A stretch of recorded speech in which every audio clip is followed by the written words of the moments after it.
መንፈስ ቅዱስ አሐዱ አምላክ አሜን። ክርስቶስ ተንሥአ እሙታን በዐቢይ ኃይል ወሥልጣን አሰሮ ለሰይጣን አግዓዞ ለአዳም ሰላም እምይእዜሰ ኮነ ፍስሐ ወሰላም። አንድ አምላክ በሚሆን በአብ በወልድ በመንፈስ ቅዱስ ስም ግንቦት 11 በዚህች ቀን የቅዱስ ዮስጦስ ሚስት ቅድስት አውክልያ በሰማዕትነት አረፈች። በየካቲት 11 እንደተጻፈ የእስክንድር ገዥ እርስ በርሳቸው ካለያያቸው በኋላ ቅድስት አውክልያን ወደ ሀገረ ጻ ወሰዷት። በሀገረ ጻ መኮንንም ፊት የመኮንን እስክንድርያን መልእክት ባነበቡ ጊዜ መንግስታቸውን ትተው እንዴት ከመንግስታቸው ሞትን መረጡ ብሎ አደነቀ። ከዚህ በኋላ መኮንኑ ሸነገላት፣ ብዙ ታላላቅ ቃል ኪዳኖችንም ገባላት። የከበረች አውክልያም የእኔ የክብር ባለቤት ስለሆነ ስለ ጌታዬና አምላኬ መድኃኒቴ ኢየሱስ ክርስቶስ ፍቅር መንግስቴን ተውኩ፣ ከልጅነት ባሌም ተለየው፣ በልጆቼም አልተጽናናሁም።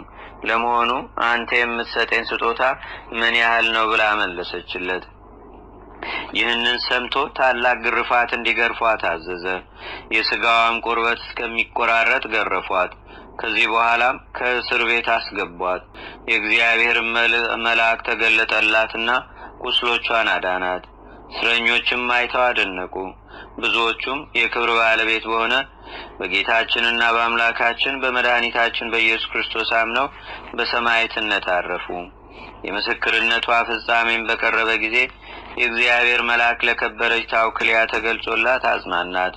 ከክብር ባለቤት ጌታችንም የተሰጧትን ቃል ኪዳኖች ነገራት። በዚያን ጊዜም ራሷን ይቆርጡ ዘንድ መኮንኑ አዘዘ። የሕይወት አክሊልንም በመንግስተ ሰማያት ተቀበለች። ምዕመናን ሰዎችም መጥተው ለወታደሮች ብር ሰጥተው የቅድስትን ስጋ ወሰዱ። በመልካም መግነዝም ገንዘው የስደቱ ወራት እስኪፈጸም በሳጥን ውስጥ አኖሯት። ለእግዚአብሔር ምስጋና ይሁን፣ እኛንም በጸሎቷ ይማረን፣ በረከቷም ከኛ ጋር ይኖር ለዘላለሙ አሜን። ሰላም ለታውክልያ ለፈጽሞ ሰናይ ምርዋጻ አመሰደድዋ ውስተ ምድረጻ ሀበስናቢያት ኢርየ ዘበቀነነ ጌታ አንጻ ወካይባዲ ያንሳት ገጻ ለነጽሮ ወልዳ ቦሊ ወዮስጦስ ቤጻ። በዚህች ዕለት የከበረ ኤጲስቆጶስ አባ በፍኑትዮስ አስረፈ። ይህም ከታናሽነቱ በአባ መቃርስ ደብር ባስኬትስ ገዳም መነኮሰ። ታላቅ ተጋድሎንም በመጋደል ብዙ ትሩፋትን ሰራ። አዘውትሮ ይጾም ነበረ። ቅጠላ ቅጠልንም ይበላል እንጂ በእሳት የበሰለ አይበላም። በገዳሙ ውስጥም መጻሕፍትንና የቤተ ክርስቲያንን ሥርዓት ተምሮ ቅስና ተሾመ። በዚያም 35 ዓመት ኖረ። እነሆ ትሩፋቱና ጽድቁም በሁሉ ዘንድ ታወቀ። የእስክንድርያ ሀገር ሊቀ ጳጳሳት አባ ፊላታዎስም ልኮ ወደ እርሱ አስመጥቶ ኤጲስቆጶስ አድርጎ ሾመው። ኤጲስቆጶስነትንም ከተሾመ በኋላ ቅዳሴ በሚቀድስ ጊዜ ካልሆነ በቀር ከቶ ልብሱን አልለወጠም። ቅዳሴውንም ሲፈጽም ከጠጉሩ የተሰራውን ማቅ ይለብሳል። እንዲህም የሚጋደልና የሚጸመድ ኖሮ በዚህ ሁሉ ዘመንም ከመነኮሳት ጋር ያገለግል ነበረ። በታመመ ጊዜም እግዚአብሔርን እንዲህ ሲል ጠየቀው። የክብር ባለቤት ጌታዬና አምላኬ መድኃኒቴ ኢየሱስ ክርስቶስ ሆይ ኤጲስቆጶስነት ስለተሾምኩ ጸጋህን በውኑ ከኔ ታርቃለህን? ከእግዚአብሔር የታዘዘ መልአክም ወደ እርሱ መጥቶ አስተውል እወቅ፣ አንተ በገዳም ሳለህ በታመምክ ጊዜ የሚጎበኝህ የለም፣ ወይም የሚያገለግልህና ለደዌህ መድኃኒትን የሚሰጥህ አታገኝም ነበር። ስለዚህ እግዚአብሔር የሚረዳህና ደዌውንም ከአንተ የሚያርቅልህ ሆነ። ዛሬ ግን እነሆ አንተ በዓለም ውስጥ ነህ፣ በአንተ ዘንድ የሚጎበኝህና የሚያገለግልህ አለ። ለደዌህም መድኃኒትን የምትሻውንም ምግብ ታገኛለህ አለው። ይህም አባት በኤጲስቆጶስነት ሹመት 32 ዓመት ኖረ። የሚያርፍበትም በቀረበ ጊዜ ካህናቱንና ዲያቆናቱን መምህራኑንም ጠራቸው። የአብያተ ክርስቲያናትንም ንዋየ ቅድሳታቸውንና ገንዘባቸውን ሁሉ ሰጣቸው። እንዲህም አላቸው፣ እወቁ እኔ ወደ እግዚአብሔር ሄዳለሁና እንደሚገባ በመካከላችሁ እንደኖርኩ እናንተ ታውቃላችሁ። ለኤጲስቆጶስነት ሹመቴም እጅ መንሻ ከሚያመጡልኝስ እንኳ 1 ብር አላድ እንዳልሰወርኩ በፊቱ ልቆም ያለኝ የክብር ባለቤት ጌታዬና አምላኬ መድኃኒቴ ኢየሱስ ክርስቶስ በእኔ ላይ ምስክርን ይሁን አላቸው። ይህንንም ሰምተው አለቀሱ፣ ተሳለሙትም። እንዲባርካቸውና በክብር ባለቤት ጌታችንም ዘንድ መራዳቱን እንዳይረሳ ለመኑት። እርሱም ባረካቸው። እግዚአብሔርም ያክብራችሁ፣ እስከ መጨረሻይቱ እክታ ድረስ በቀናች ሃይማኖት ያጽናችሁ። ይህንንም ብሎ በሰላም አረፈ። ለእግዚአብሔር ምስጋና ይሁን። እኛንም በዚህ አባት ጸሎት ይማረን፣ በረከቱም ትድረሰን ለዘላለሙ አሜን። ሰላም ለበፍኑትዮ ዛይረመ አፈ ከመይብላ ብሱለ እምበላህ በልማ ዘልፈ ፍትወተ ዓለም ፍጹመ እስመም ልቡ ገደፈ በመዋይለ ክብሩ የዕለተ አስፈ እምነ ዘይለብስ ወትረ ሰቀጸው ገዚፈ። በዚችም ቀን የባሌ መምህር አባ አሴር በሰማዕትነት አረፈ። ይኸውም በንጉሥ ወናግሰገድ ዘመን ወደ ኢየሩሳሌም ወርዶ ሳለ መጀመሪያ አንገቱን በሰይፍ ቆረጡ። በኋላም የጌታችን እግር በቆመበት በኢየሩሳሌም መግቢያ በእሳት አቃጠሉት። በረከቱም ከኛ ጋር ትኑር ለዘላለሙ አሜን። በዚህችም ዕለት የሱራፌል አምሳላቸው የሆነ ኢትዮጵያዊው ማህሌታይ ያሬድ አረፈ። ይህም ቅዱስ ከአባ ጌዴዎን ዘመዶች ወገን ነው። እርሱም በኢትዮጵያ ሀገር ከታነጹ አብያተ ክርስቲያን ለምትቀድመው ከአክሱም ካህናት ውስጥ ነው። እርሷም አስቀድሞ የክብር ባለቤት የጌታችንና የአምላካችን የመድኃኒታችን የኢየሱስ ክርስቶስ ሃይማኖት በውስጧ የተሰበከና አምላክን በወለደች በእመቤታችን በከበረች ድንግል ማርያም ስም የከበረች ናት። ይህም አባ ጌዴዎን ትምህርትን ሊያስተምረው በጀመረ ጊዜ መቀበልም ማጥናትም እስከ ብዙ ዘመን ተሳነው። በአንዲት ዕለትም መምህሩ በእርሱ ላይ ተበሳይቶ መጥቶ አሳመመው። ያሬድም ሸሽቶ ከዱር ውስጥ ገባ። ከሐዘኑም ብዛት የተነሳ ከዛፍ ስር ተጠለለ። ወደ ዛፉ ላይም ትል ሲወጣ አየ። ትሉም ከዛፉ እኩሌታ ደርሶ ይወድቅ ነበር። እንዲሁም ብዙ ጊዜ ካደረገ በኋላ በጭንቅ ከዛፉ ላይ ወጣ። ቅዱስ ያሬድም የትሉን ትጋት ባየ ጊዜ ወደ መንፈሳዊ መምህሩ ተመልሶ አባቴ ሆይ ይቅርታ አድርግልኝና እንደወደድክ አድርገኝ አለው። መምህሩም ተቀበለው። ከዚህ በኋላ በብዙ ልቅሶ ወደ እግዚአብሔር በለመነ ጊዜ ልቡናው ብሩህ ሆኖ በአጭር ጊዜ የብሉይና የሐዲስ መጻሕፍትን ተምሮ ፈጸመ። ዲቁናም ተሾመ። በዚያም ወራት እንደ ዛሬ በከፍተኛ ቃል የመዝሙር ማህሌት የለም ነበር፣ በትሑት እንጂ። እግዚአብሔርም መታሰቢያ ሊያቆምለት በወደደ ጊዜ ከኤዶም ገነት 3 አዕዋፍን ላከለት። እነርሱም በሰው አንደበት ተናግረውት ወደ ኢየሩሳሌም ሰማያዊት ከሳቸው ጋር አወጡት። በዚያም 24ቱ ካህናተ ሰማይ የሚያመሰግኑበትን ማህሌታቸውን ተማረ። ወደ አነዋወሩ ወደ ምድርም በተመለሰ ጊዜ በአክሱም ዳር ወደ ከበረች ቤተ ክርስቲያን በ3 ሰዓት ገባ። በታላቅም ቃል ሃሌሉያ ለአብ፣ ሃሌሉያ ለወልድ፣ ሃሌሉያ ለመንፈስ ቅዱስ፣ የጽዮንም ደገኛዋ ሰማይን ፈጠረ። ዳግመኛም እንዴት እንደሚሰራት የድንኳንን አሰራር ለሙሴ አሳየው፣ አስተማረው አለ። ይህችንም ምስጋና አርያም ብሎ ጠራት። የቃሉንም ድምጽ በሰሙ ጊዜ ንጉሱም ንግስቲቱም ጳጳሱም ከካህናቱ ሁሉ ጋር የመንግስት ታላላቆችና ሕዝብ ሁሉ ወደ እርሱ ሮጡ፣ ሲሰሙትም ዋሉ። ከዚያም በኋላ ከዓመት እስከ ዓመት በየክፍለ ዘመኑ በክረምትና በበጋ በመጸውና በጸደይ በአጽዋማትና በበዓላት በሰንበታትም እንዲሁም በመላእክት በዓል በነቢያትና በሐዋርያት በጻድቃንና በሰማዕታት በደናግልም በዓል የሚሆን አድርጎ በ3ቱ ዜማው ሰራ። ይኸውም ግዕዝ፣ ዕዝል፣ አራራይ ነው። የሰው ንግግር፣ የአዕዋፍን፣ የእንስሳትና የአራዊት ጩኸት ከዚህ ከ3ቱ ዜማው አይወጣም። በአንዲት ዕለትም ቅዱስ ያሬድ ከንጉሥ ገብረ መስቀል እግር በታች ቆሞ ሲዘምር ንጉሱም የያሬድን ድምፅ እያዳመጠ ልቡ ተመስጦ የብረት ዘንጉን በያሬድ እግር ላይ ተከለው። ከእርሱም ደምና ውሃ ፈሰሰ። ያሬድም ማህሌቱን እስከሚፈጽም አልተሰማውም። ንጉሱም አይቶ ደነገጠ። በትሩንም ከእግሩ ላይ ነቀለ።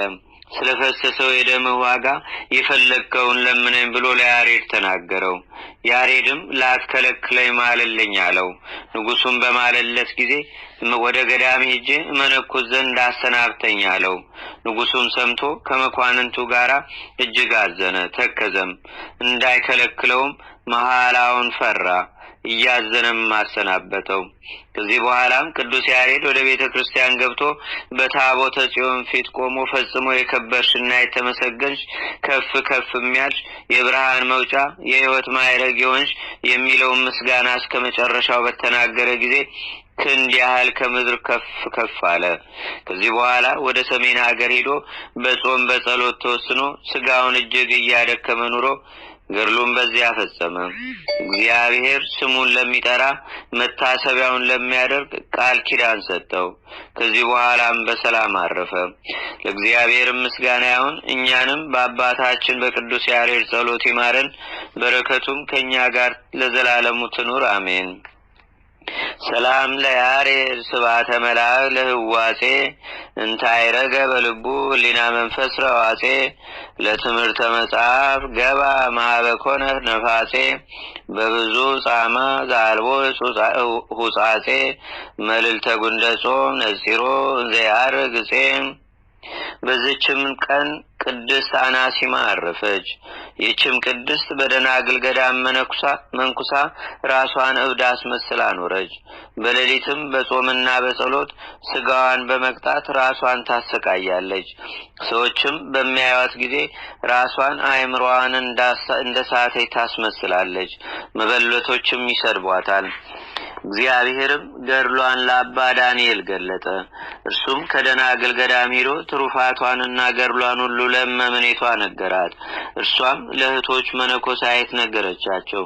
ከዚያችም ዕለት ወዲህ አከበሯት። እርሷም ስላዋረዷትና ስላጎሰቆሏት እህቶችን እያመሰገነች ደብዳቤ ጽፋ ትታ ከንቱ ውዳሴን በመጥላቷ ተሰውራ በሌሊት ወጥታ ወደ ዱር ሸሸች። በዚያም በሰላም አረፈች። ለእግዚአብሔር ምስጋና ይሁን፣ በረከቷም ከኛ ጋር ለዘላለሙ ይኑር አሜን።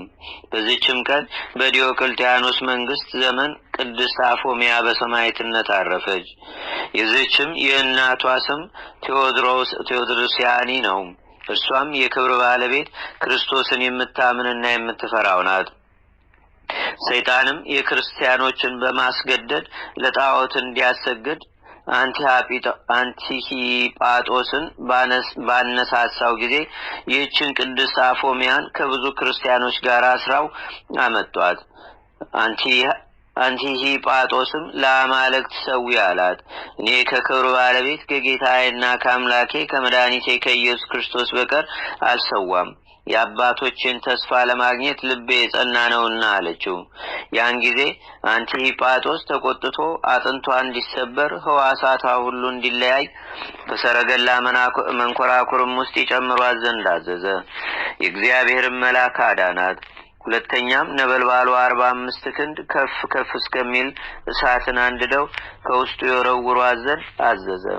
በእሳቱ መካከልም ቁማ ጸለየች። እየጸለየችም በደህና ወጣች። ብዙዎችም በጌታ አምነው በሰማዕትነት አረፉ። ከዚህም በኋላ እስከ ማግስት ከወህኒ ቤተሰብ ጨመራትና በማግስቱ ወደ ሸንጎ አወጧት። እርሱም ለአማልክት ሰዊ አላት። ቅድስት አፎሚያም ሳቅ ብላ እኔ ስለማይናገሩ ድንጋዮች አልሰዋም አለችው። አንቲጳጦስም ሰምቶ ስጋዋን ከኛ ጋር ለዘላለሙ ይኑር አሜን። በዚህችም ቀን በዲዮቅልጥያኖስ መንግስት ዘመን ቅድስት አፎሚያ በሰማዕትነት አረፈች። የዚህችም የእናቷ ስም ቴዎድሮስያኒ ነው። እርሷም የክብር ባለቤት ክርስቶስን የምታምንና የምትፈራው ናት። ሰይጣንም የክርስቲያኖችን በማስገደድ ለጣዖት እንዲያሰግድ አንቲሂጳጦስን ባነሳሳው ጊዜ ይህችን ቅድስት አፎሚያን ከብዙ ክርስቲያኖች ጋር አስራው አመጧት። አንቲሂጳጦስም ለአማልክት ሰዊ አላት። እኔ ከክብር ባለቤት ከጌታዬና ከአምላኬ ከመድኃኒቴ ከኢየሱስ ክርስቶስ በቀር አልሰዋም፣ የአባቶችን ተስፋ ለማግኘት ልቤ የጸና ነውና አለችው። ያን ጊዜ አንቲጳጦስ ተቆጥቶ አጥንቷ እንዲሰበር ሕዋሳቷ ሁሉ እንዲለያይ በሰረገላ መንኮራኩርም ውስጥ ይጨምሯት ዘንድ አዘዘ። የእግዚአብሔርን መልአክ አዳናት። ሁለተኛም ነበልባሉ 45 ክንድ ከፍ ከፍ እስከሚል እሳትን አንድደው ከውስጡ የወረውሯት ዘንድ አዘዘ። በእሳቱ መካከልም ቁማ ጸለየች። እየጸለየችም በደህና ወጣች። ብዙዎችም በጌታ አምነው በሰማዕትነት አረፉ። ከዚህም በኋላ እስከ ማግስት ከወህኒ ቤተሰብ ጨመራትና በማግስቱ ወደ ሸንጎ አወጧት። እርሱም ለአማልክት ሰዊ አላት። ቅድስት አፎሚያም ሳቅ ብላ እኔ ስለማይናገሩ ድንጋዮች አልሰዋም አለችው። አንቲጳጦስም ሰምቶ ስጋዋን ይገፉ ዘንድ መቃጥን ያላቸው 4 ድንጋዮችን እንዲያመጡ አዘዘ። ሁለተኛም አራዊት ካሉበት ኩሬ ውስጥ እንዲጨምሯትና አዞ ከዚያ ወረወሯት። አራዊት ግን ተሸክመው አውጥተው ከውሃው ዳር አቆሟት። ደግሞም ስለታሞች ድንጋዮችንና ሰይፎችን በመሬት ውስጥ እንዲተክሉ ተቆራርጣ ትሞትም ዘንድ በላያቸው እንዲያስሮጧት አዘዘ። ሩጣም ተሻገረች። ምንም የነካት የለም። ደግሞም በግለቱ ታር ዘንድ ደብድበው ከብረት ምጣድ ውስጥ እንዲጨምሯት አዘዘ። ግን ምንም አልነካትም። ከዚህም በኋላ አራዊትን ሁሉ ድባትንም በሰበሰበ በላያም ወሰዷቸው። አንበሶችም